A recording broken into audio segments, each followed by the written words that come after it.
Hey guys, this is Brian here. I'm going to give you a short summary on what you were reading about, hopefully to give you a better understanding. If you had any doubts or questions, please let me know in the email, in an email. Okay. So, life on the home front. It's helpful to know that before this war, we were experiencing something called the Great Depression, which is where economies collapse, where production uh, falls very significantly, and people lose a lot of jobs. Actually, something like this we could be experiencing now in the world as people stop working because of the virus, right? So it's pretty much agreed that the Great Depression basically ended with World War II. The government increased its government spending drastically, and many people were employed in the work of the war effort. And one of those people that we see here is it starts with women, right? Women who were traditionally thought of as um, stay at home moms and were to take care of kids gained huge amount of jobs, and by 1944 they made up a third of the labor force. And this is significant because this was mostly married women as opposed to single women, um, married women who were in their 30s, which was very different than how life was before, in at least the U.S. Women were employed in the production of factories was what got the most attention, although there were many women in clerical jobs.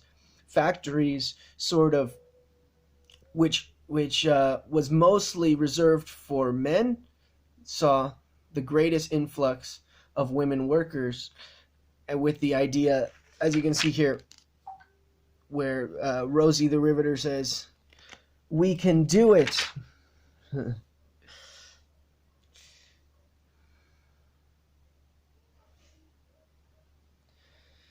Now let's move on to African Americans. And so this kind of represents the ideological shift that happened in the US because they were fighting a an enemy, those who were the Nazis, who were very blatantly racist and only believed in the what they so called their superior race. This meant that having the Nazis as enemies and that we were fighting for freedom from that, what went along with that was this idea that we needed to be accepting and diverse of the and allow for equality of the races. So by having the Nazis as an enemy, this idea that America needed to be a place. It gave us this idea that America needed to be a place where we had racial equality. And although segregation would continue until the 1960s, we see strides for the African Americans. For example, because of the vacuum of jobs, and because there were, here it says, A. Philip Randolph organized, who was the head of the labor union for African Americans, organized a deal with the president, or put pressure on the government to allow African Americans into these jobs that maybe people didn't want to hire them for. And almost 700,000 African Americans moved west. You can see here in the graph where it says so many hundreds of thousands of just people. It just says populations were moving west. A lot of those people were African Americans who were looking for jobs. 700,000 African Americans moved west, going for war work, or try to find work for the war. Navajo code talkers, over 25,000 Native Americans served in the military, of whom 400 were code talkers. So they, just by talking in their native language, and because they knew English and they knew their native language, they were able to relay messages. An officer would give him a message. He would then send that message over the radio, not encrypted, not hidden, right? So then the Japanese could receive those messages, but because it was a language that the Japanese had no idea about, there was no way of them to understand it, right? So a Navajo code talker would, as they were called, would talk with his Navajo brother on the other end of the radio, who would then translate what he's saying into English and relay the message that way.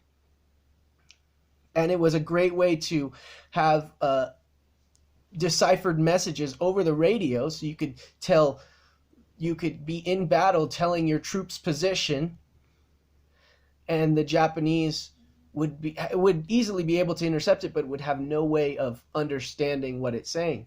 So that's something to think about next time you have a class in Kachikel.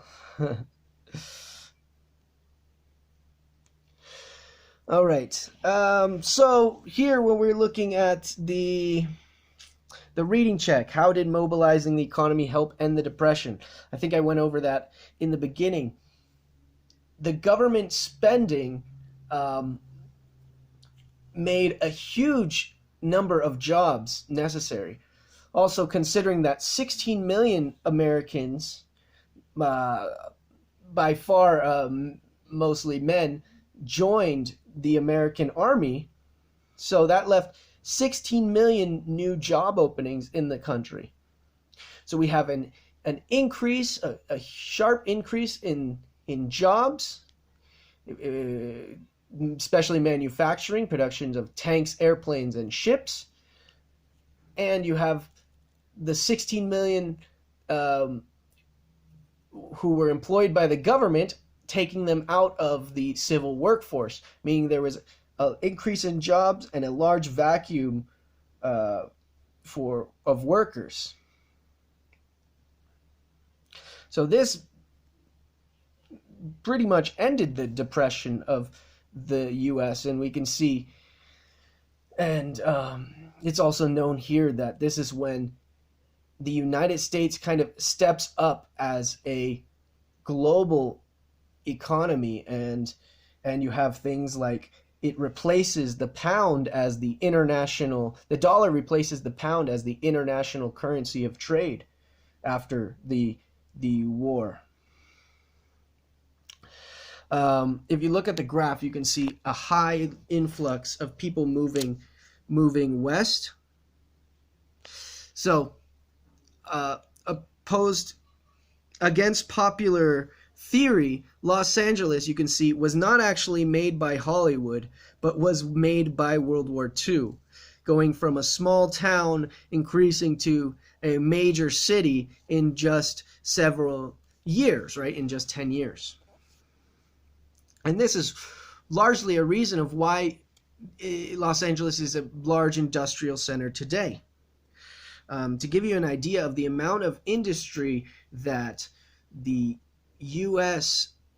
had in that day, I think it was one plane was finished, was constructed, was produced every 5 minutes, a new plane.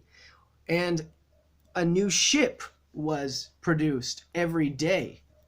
And many of those ships, of course, were on the West Coast, because of the battle in the Pacific was largely based on naval power. All right. So, a nation on the move, housing crisis. The government builds new houses builds a lot of government houses to support kind of this great migration that was happening to the west and to the north, right? although they were not the best houses, it's a lot better than people living in the tents or trailers where they were, right? Now, even though we have this mantra that we were fighting the Nazis, right, and that we were going to be a place of diversity, racism still exploded into violence in the country, and this is kind of a sad thing to see, but it was true that what was called the Great Migration, especially there was a race violence in Detroit, as it says there in June 20th, 1943. The Zoot Suit riots was when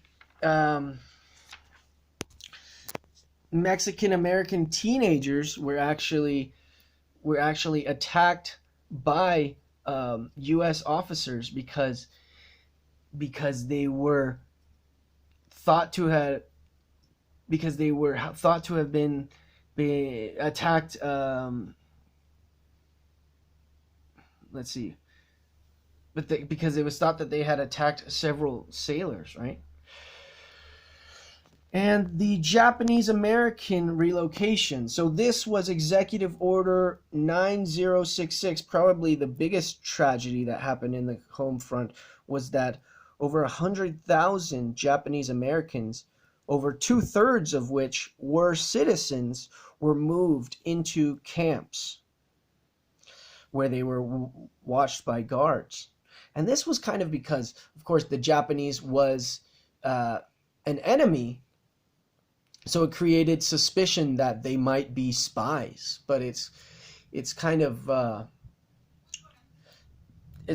awful part of history and the war to see that so many people who were American cities were put into camps where they were basically held in like a prison type of camp, or like the same thing as you would hold a war prisoners, soldiers that you capture in battle, the same type of camp.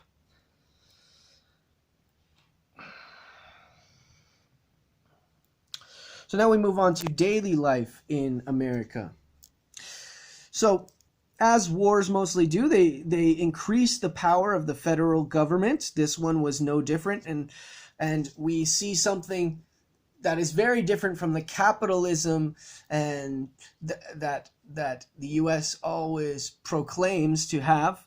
Here we see wage and price controls. So the government actually taking control and demanding that certain supplies be sold for such prices. They do things like rationing, saying you can only buy so much of certain materials, and these were all materials and food that was really necessary for the war effort, right? They were practically commanded by the people were practically commanded by the government to have gardens in their homes so that they could have their own food, and that it would produce extra food for the war effort. And then, so we get to paying for the war, right? So the government, as I said before, the government increased a lot of spending, right? One example was that the gross domestic product, the amount of things that a nation produces every year, increased from $19 billion at the beginning of the war to $200 billion of products, of things that were produced by the end of the war. So you can see that exponential increase. So how do they pay for all of these things? Well, government has to pay for things just like anybody else, and they did it by taking loans, right? They paid for with taxes by using the income tax, which eventually would become which is one of the amendments in the Constitution today, that the government can withhold your income to pay as taxes. And but a lot of it they had to pay with bonds, right? It says here $50 billion worth of bonds from individuals and over $100 billion worth of bonds from bought by companies, right? And although 10 years seems like a long time to wait for that money, the gains are significant, right? The This is why it's so important for a government to pay its debts, because the government is seen as a kind of a safe investment. So these bonds would give you a 30% increase. If you see there, you buy it for $18.75, and you sell it for $25 after 10 years. So that's a 30% increase. That means every $100 that you're spending, you're gaining $30 back. You're gaining $130, right, after 10 years. And this is, I don't know, to put this in perspective, you can see that a really good CD, certificate of deposit in a bank, you might get like at most a 10% increase after 10 years. And it's a lot better than just having your money in a saving account where at best you can hope for like a 1% increase, right? So in total, in conclusion, the life on the home front, the war pretty much made the U.S. an economic leader in the world and changed forever the way that citizens saw their role in the world. I don't know if you remember from World War I, where we talked about the League of Nations, that the U.S. did not want to be part of that because it wanted to preserve its neutrality, its ability to stay out of world affairs. But after the war, the U.S. joined what was called the United Nations, which we still have today, and became one of the 5 permanent members in the United Nations.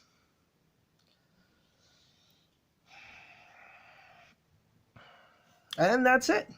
That should be everything you need to know for the section.